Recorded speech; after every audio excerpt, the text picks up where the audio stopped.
नमस्कार मंडळी. अस्सल हाताची चव या मराठी यूट्यूब चॅनलमध्ये तुम्हा सर्वांचे मनापासून स्वागत आहे. तर आजच्या व्हिडिओमध्ये आपण बघणार आहोत चमचमीत आणि रस्सेदार असा छोले मसाला. यासाठी मी वाटीभर चणे रात्रभर भिजवत ठेवलेले होते. आता मी हे रात्रभर भिजवलेले छोले कुकरमध्ये टाकणार आहे व त्यामध्ये एक तेजपत्ता आणि थोडेसे मीठ टाकून 3 शिट्ट्या होईपर्यंत शिजवून घेणार आहे. आता छोले शिजेपर्यंत आपण यासाठी लागणारे वाटण तयार करून घेऊया. यासाठी मी 2 मध्यम आकाराचे टोमॅटो घेतले आहेत, एक मोठा कांदा घेतलेला आहे, थोडेसे खोबरे घेतलेले आहे आणि 7-8 लसणाच्या पाकळ्या घेतलेल्या आहेत. हे सर्व साहित्य मी भाजून घेतलेले आहे. आता मिक्सरच्या भांड्यामध्ये हे सर्व एकत्र करून बारीक करून घ्यायचे आहे. यामध्ये थोडासा कोथिंबीर घालायचा आहे. कोथिंबीरमुळे छान चव येते. आता हे सर्व मिक्स करून आपण वाटण तयार करून घेऊयात. बघा, आपले वाटण तयार झाले आहे. आता आपले छोलेही शिजलेले आहेत. बघू शकता, आपले छोले एकदम मऊ असे झालेले आहेत. कुकरच्या 3 शिट्ट्यामध्येच हे छोले बरोबर शिजतात. आता कढईमध्ये तेल गरम करून घ्यायचे आहे.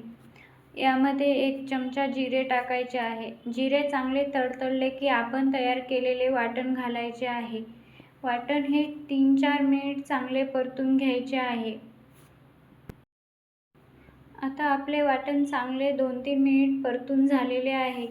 आता यामध्ये 1.5 चमचा लाल तिखट, पाऊण चमचा हळद आणि 1 चमचा मीठ घालायचे आहे.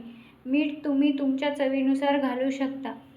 आणि 1 चमचा छोले मसालाही घालायचा आहे.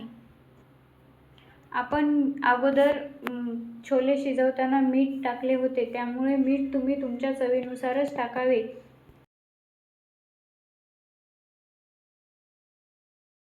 आता हेही 2-3 मिनिट चांगले परतून घ्यायचे आहे.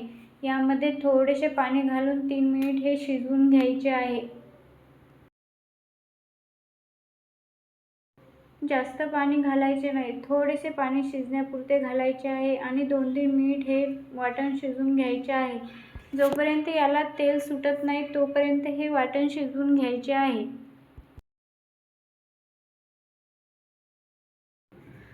बघू शकता, आता याला चांगले तेल सुटलेले आहे. हे आपले वाटण चांगले शिजवूनही तयार आहे. आता यामध्ये आपण शिजवलेले छोले घालायचे आहे व त्यात आपल्या ॲडजस्टनुसार पाणी घालायचे आहे.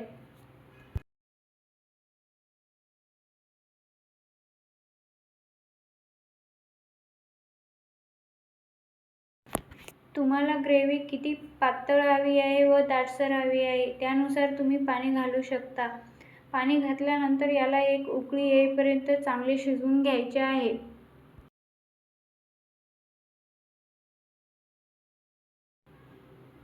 यामध्ये 2-3 मिनिट झाकण ठेवून चांगले शिजवायचे आहे.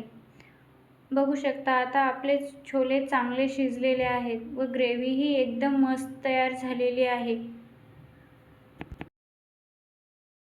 मित्रांनो, ही रेसिपी तुम्ही एकदा नक्की ट्राय करा. खायला खूप जबरदस्त आणि भन्नाट अशी रेसिपी आहे. आता यामध्ये मी थोडीशी कसुरी मेथी घालत आहे. कसुरी मेथीमुळे छोलेला एकदम खास अशी चव येते, म्हणून थोडीशी कसुरी मेथी आवश्यक घाला. आता थोडीशी कोथिंबीर घालायची आहे.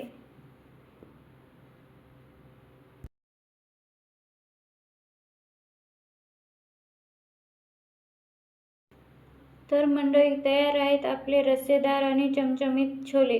ही खायला खूप मस्त आहेत. तुम्ही एकदा नक्की ट्राय करा आणि बनवायलाही खूप सोपे आहे.